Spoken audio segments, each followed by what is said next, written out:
ओम भवानी धाम की जय। मानस प्रेमी जनों, आयस देय देव अब सबई सुधारी मोन।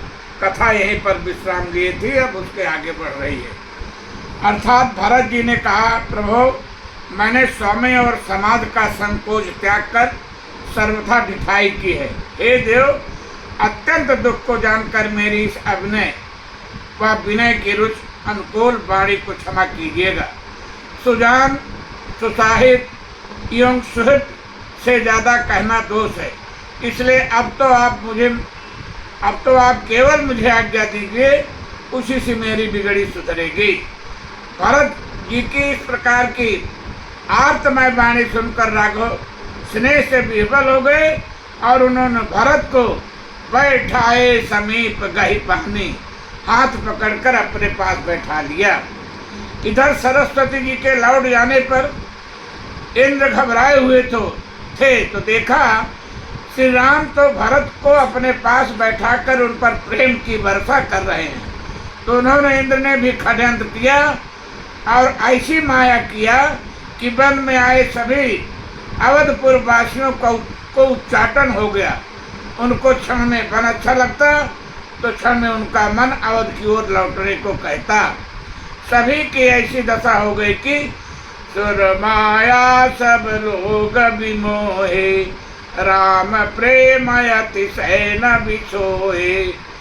भय उच्चाट बस मन थिर नाही, क्षण बन रुचि क्षण सदन सोहाई। कोई किसी से कुछ कहता नहीं था, परंतु स्थिति सभी की एक जैसी ही थी। देवताओं की इस माया से यदि बच पाए तो केवल भरत जी, जनक जी, मुनिगण, मंत्री, सज्जन और सज्ञान ही, बाकी सब देव माया के वशीभूत हो गए। सभी देवराज इंद्र के छल से दुखी हैं और सबकी बुद्धि पर भरत जी के स्नेह का ताला लगा है, अर्थात कोई भी कुछ कहने की स्थिति में नहीं है। अब सभी की दृष्टि केवल श्री राम पर टिकी है, उन्हीं के निर्णय का सभी को आसरा है। वशिष्ठ जी, जनक जी, मंत्री, अवधवासी एवं भरत की स्थिति देखकर जब अंत में श्री राम को ही बोलना पड़ा तो राघव ने भरत जी को ऐसा संबोधन दिया कि भरत की प्रामाणिकता और उनका त्याग, उनका स्नेह राघव के मुखारबिंद से ही छलक पड़ा।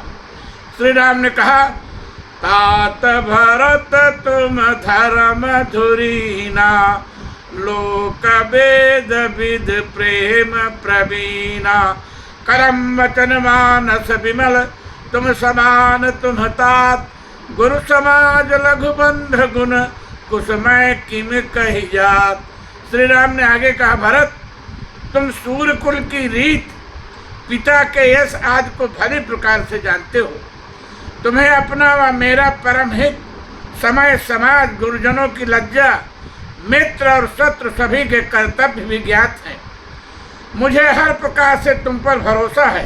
हे तात, पिता के न रहने पर जो अवध बचा रहा वह गुरुवर की कृपा थी, नहीं तो पूरे अवध की क्या दुर्दशा होती अकल्पनीय है। भरत, यदि बिना समय के ही सूर्य अस्त हो जाए तो क्या होगा? यही दशा अवध की हुई। पिताजी बिना समय के अस्त हो गए, फिर भी अवध की दुर्दशा नहीं हुई, तो समझो इसे गुरुदेव व जनक जी ने बताया। राज्य के संचालन का भार, प्रजा का पालन आदि गुरुदेव की कृपा से अच्छी प्रकार होगा और परिणाम भी भला होगा। माता पिता, गुरु और स्वामी की आज्ञा धर्म रूपी पृथ्वी को धारण करने में शेषनाग के समान है, इसलिए ऐसा ही करके तुम भी सूर्य कुल के रक्षक बनो। मातु पिता गुरु स्वामी निदेशु, सकल धर्म धरनी धर शेषु। सो तुम करावहु मोह, तात तरनि कुल पालक हो। भरत जी श्री राम का संकेत समझ गए।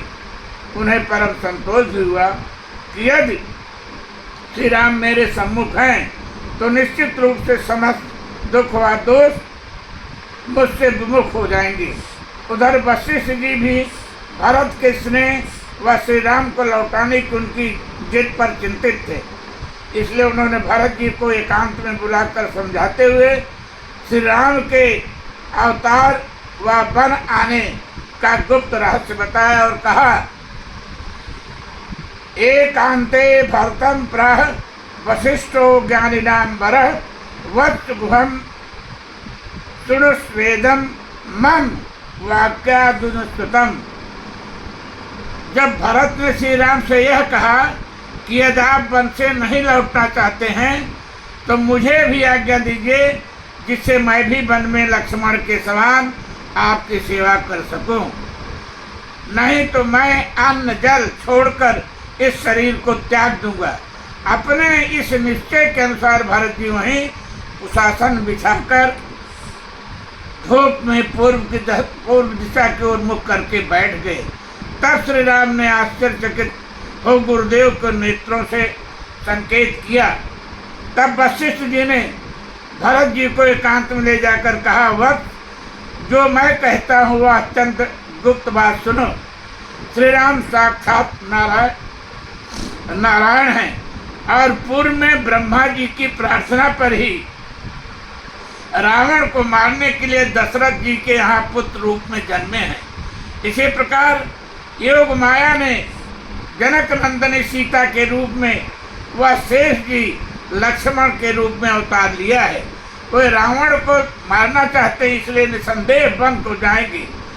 कैकेयी ने जो भी निष्ठुर कार्य व संभाषण किया है वह देवताओं की प्रेरणा से किया है, नहीं तो ऐसा क्यों बोलती। इसलिए तुम राम को लौटाने की छोड़ दो तथा माताओं व सेना के साथ अवध लौट चलो। श्री राम कुल सहित रावण का वध कर शीघ्र ही वहाँ आ जाएंगे। यह तो अध्यात्म रामायण की बात है। मानस के अनुसार श्री राम की बात सुनकर ही भरत ने अपने मन को परिवर्तित किया और हाथ जोड़कर श्री राम से कहा, प्रभु मुझे आपके साथ जाने का सुख मिल गया। संसार में जन्म लेने का फल भी मुझे प्राप्त हो गया। अब आपकी जो आज्ञा हो मैं उसे सादर अनुपालित करूंगा। साथ ही मेरा एक अंतिम निवेदन है कि मैं इस लंबी अवधि को बिना आधार के व्यतीत करके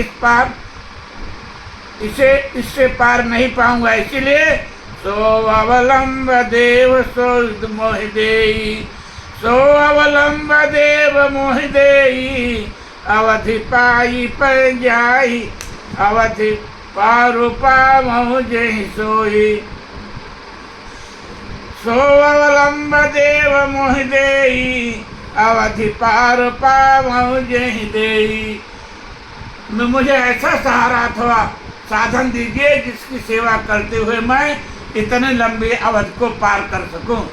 एक बार भरत ने और कही कि वह प्रभु आपके अभिषेक के लिए गुरु आज्ञा से जो सभी तीर्थों का जल आया था उसे मैं अपने साथ लाया हूँ, इसलिए आपकी क्या आज्ञा है। साथ ही भरत जी ने चित्रकूट का भ्रमण करके श्री राम के चरण चिन्हांकित धराधाम को देखने की जिज्ञासा भी राम से व्यक्त किया।